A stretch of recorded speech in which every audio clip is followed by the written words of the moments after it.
We are next to Vaal River here in Bloemhof in the Northwest Province, as heavy rains that we have experienced over the past few days have caused some, flooding on this other side of town. So behind me here, I'm not far from the Vaal River. So there are some people who are staying right on the banks of the river. So what you understand is that they had to be evacuated because their houses, as well as those who are running the businesses that side, their business establishments are also flooded. So they had to be evacuated because of this situation. And also on the other side of Vaal River, there's a golf course there which is also flooded. And that's the situation here, which is a very dire situation where some people, are experiencing this kind of disaster, as we are seeing that the rainfalls have been, we've been experiencing rainfall over the past few days across many parts of the country, as well as here in the Northwest Province. So I'm going to speak to one of the residents who's going to tell us more about what really happened. When did it start flooding on this other side of Vaal River, where they are staying on the banks of this river? She's now joining us just to give us a sense of what really happened. When did the houses and business establishments started flooding? Thank you very much for joining us on SABC. Good afternoon to you. Firstly, thank you, Thabiso, just take us back. When did your houses started flooding? Right, if we go right back to 2023, round about January, February, we were in exactly the same situation as currently, where the water came up highest that it came up in forever, and we lost all our property, which was mostly stored in the top stories, which we specifically designate to prepare for flooding. We are built up quite high, so there's usually not a big reason to worry that we will be flooded. And so now this time the heavy rain started quite a while ago, and we started hoping that the sluices will be opened, that the sluices will be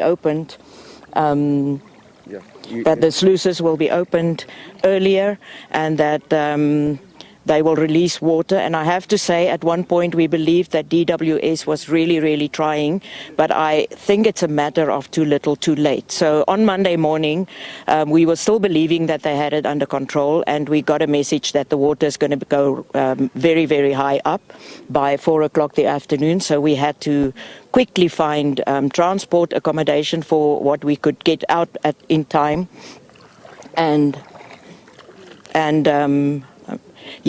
For what we could get out in time.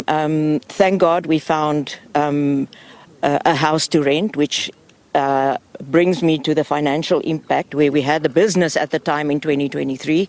We were still trying to recover from there now, and we were just at a point where we felt that we are getting somewhere when the same thing happened all over again. Yeah. So, it is devastating. We had to rent a house in town, which of course is impacting the... So you left your houses on the banks of the river on Monday? On Monday we left. We had to get out by 4 o'clock before the water came up too high for us to get out. And how long have you been staying here? I've had this property for about 20 odd years.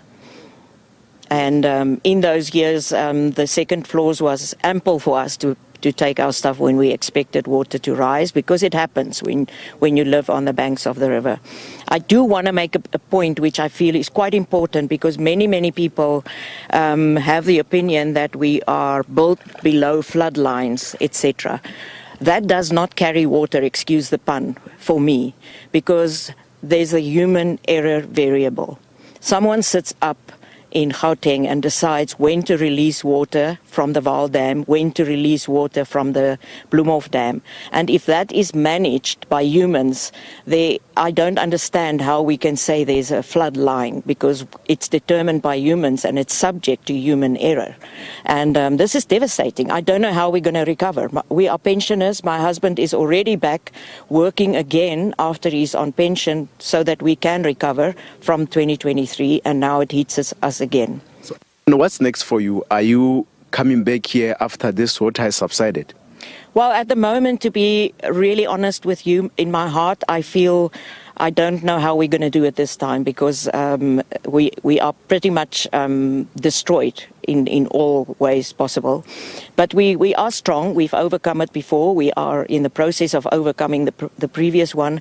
So I guess we'll just have to make it work. It's our homes. We don't have a choice really. So from here on, and then I will keep renting in town until we can. It takes a long time to get everything up and running again, starting with the electricity to get it on again. So one can't just go back when the water goes down. And of course we are also subjected to crime because the moment the water goes down, criminals make their way and start demolishing and taking down what they can take down. So there's losses from all over. Thank you so much. That's Rosemary Fesser talking to us about the impact of this flooding. She, counting losses as her property has also been affected, saying that it's not for the first time that they are experiencing this kind of disaster in their area, saying that she doesn't know what's next, what's going to happen after the water has subsided. Is she still going to continue residing here, or she's going to maybe leave permanently as she's now renting a house in town, in Bloemhof town to be specific?